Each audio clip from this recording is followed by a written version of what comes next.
coming to the second part of our educational efforts, the course 102. So we are now coming to the period where we start some analysis, right? A mathematical analysis means to analyze something by mathematical tools. Mathematical infinitesimal analysis was the original name for dealing with infinitesimal approximations and trying to see the global behavior, or at least local behavior. And what we need for that is higher order. You see at the illustration that we are dealing with animals. So imagine we've got already our zoo of functions which we try to understand, and there are the animals, the functions, and the functions don't want to obey our dreams or plans, or, well, you have to be careful when handling them, and that's the moral I want to go for. So let's start with the higher order derivatives. Of course, I mean, we know that if f does have one derivative in every point in an interval, then the first derivative is again a function, and so we can ask whether it has got yet another derivative, and that would be called the second derivative, like this, in a point or on the interval. And we shall work with classes of functions on intervals, which we shall call ck. And just for simplicity and to have a nice life, we shall always assume that if something is ck, it's not only differentiable k times in a row, but even the last one has got continuous values, right? So we know that each differentiable function must be continuous in those points where it is differentiable. And here we want it also for the case 1. And the k can be anything 0, 1, so every natural number, but also infinity if it should be differentiable in all orders. And in particular, if k is 0, then it's another way how to talk about continuous functions. So that's what we want, right? Now, of course, we can apply the rule, the Leibniz rule, how to differentiate a product.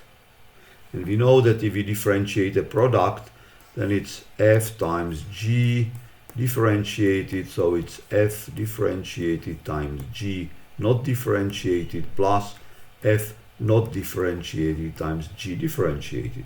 And if we apply the same rule k times, what we get is this, right? So we have a sum going from 0 to k, and then because the products are commutative, it doesn't matter how it works, and we shall simply have more and more things in the product, but all of them will be just the derivatives either of f or g, and it's how many times I can choose the I derivatives of f in k in total slots, and this is the formula, right? So the proof is quite straightforward, so it's obvious. Right, now what about the second derivative? We know that with the first derivative, if we deal with the functions, so it's y, x, y is f of x, and if we get a function here, so the derivative is something like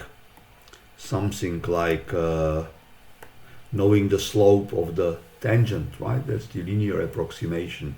So it will be epsilon equals f times x minus x0 at x0, that's the x0 here, plus f x0. Yeah, that's the linear approximation of that's the blue line.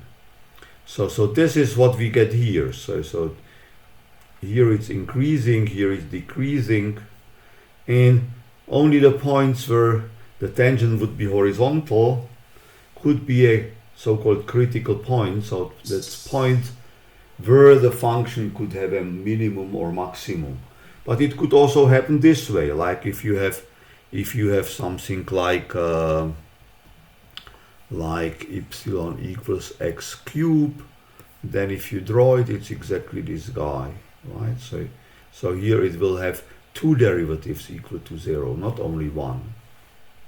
Right, so what about the meaning? So the meaning of the first derivative is how how fast it grows. The meaning of the second derivative is the same, but for the slope of the tangent. So you see in this case, so the slope is getting smaller and smaller and smaller, and it's all the time like that. Here the slope is getting smaller, then it stops, and it starts to get bigger, right? So the zeros of the second derivative are something like the points where the tangent goes from one side of the graph to the other side of the graph, and that's what we call an inflection point. So this is what's described here, right? And of course, in the points, so I'm too fast in the points here. So if the second derivative is still negative, like in this point, so the slope is all the time decreasing, then it means that it's a maximum. If it was the other option, it's all the time increasing, then it would be a minimum. But in the general case, it could be also neither of those, because it could be a critical point where the next derivative doesn't decide, right? Right, so that's about the higher derivatives. And now let's have a look how to approximate the functions using the derivatives at a point, right? And the idea is very simple. We can start with power series. So power series are the most general functions in our zoo so far. And if we write a power series with center at a point A, so the form is this, right? So it's an infinite polynomial with the coefficients a n, and we have got x minus a times n. So at x equals a, it would be just a0. And if we differentiate, because we learned the last week that the power series are differentiated like polynomials, term by term, so you see that the case derivative is obtained this way. You simply differentiate it k times. So each differentiation just is the order of the power. So it starts with n, it's this one, then there is n minus 1, and so on. All the time there is the constant, we just copy it, and that's the derivative of the outer function, but the inner function is just x minus a, so there the derivative is 1. So this is the derivative, and of course we see that the case derivative at the point A will be what? So it will be just the first term which doesn't disappear, because if I put x equals a there is only one term there, and that's the one with n equals k, where I started the power series with. And this one stays, and all the others are 0. So you see that the case derivative at a is k factorial, because there you start with n and you do it k times. So you come up to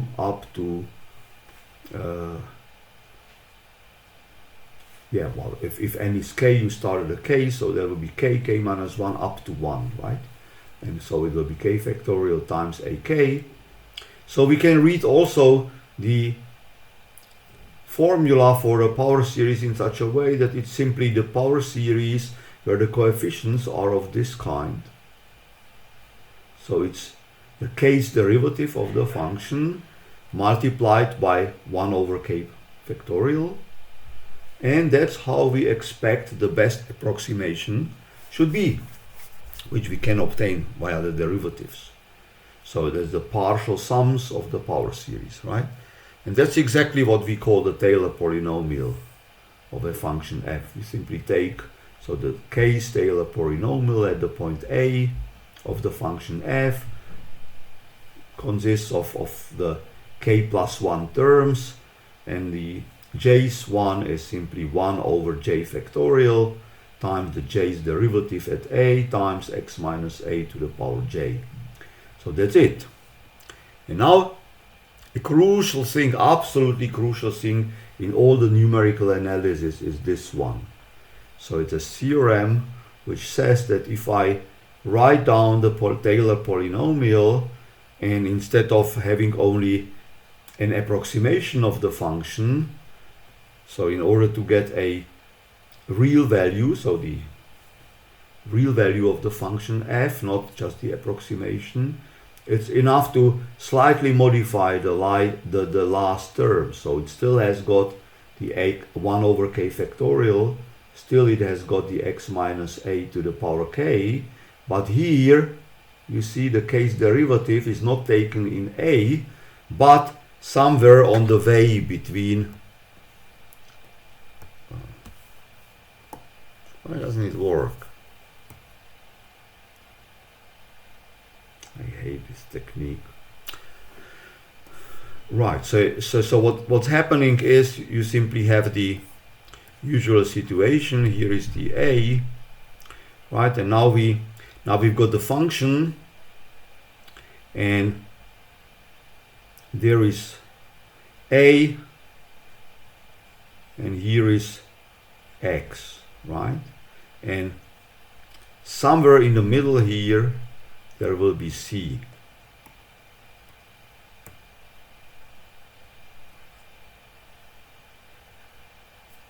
Right, so that's the point C here, which I take somewhere in the middle between the value of a and so that's the original position where I do the approximation, and the increment is x minus a, so something on the line between.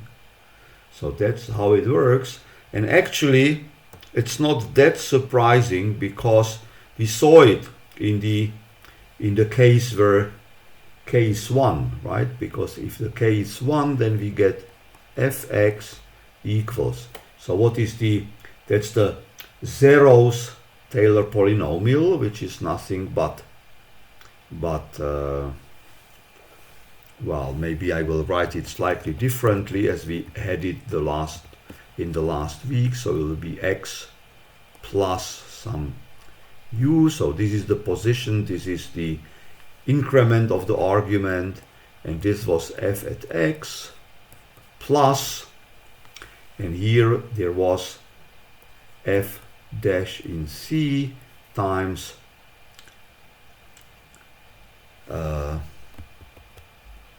times u, right, which is, so this is x plus u, so that's the x at this side minus u, no, minus x, and you see c is exactly somewhere in the middle, and that's the Lagrange mean theorem. In pictures it would be, you have the function, you have here and here you have the two values, so there is x plus u, and there will be somewhere a point in the middle c where the tangent is parallel to the second, right? So that was the Lagrange theorem. So this is the same thing, and actually the proof simply reduces the case order case to the first order case in some sense. So that's a little bit tricky, but you see I just placed a patient guy on the carpet flying in the air here, because it's nothing complicated. You just have to be patient and appreciate the trick which is used there. I will not go into details, but it's clear it works. Now the Taylor expansion estimates. So how fast can we approximate a function with the Taylor expansion?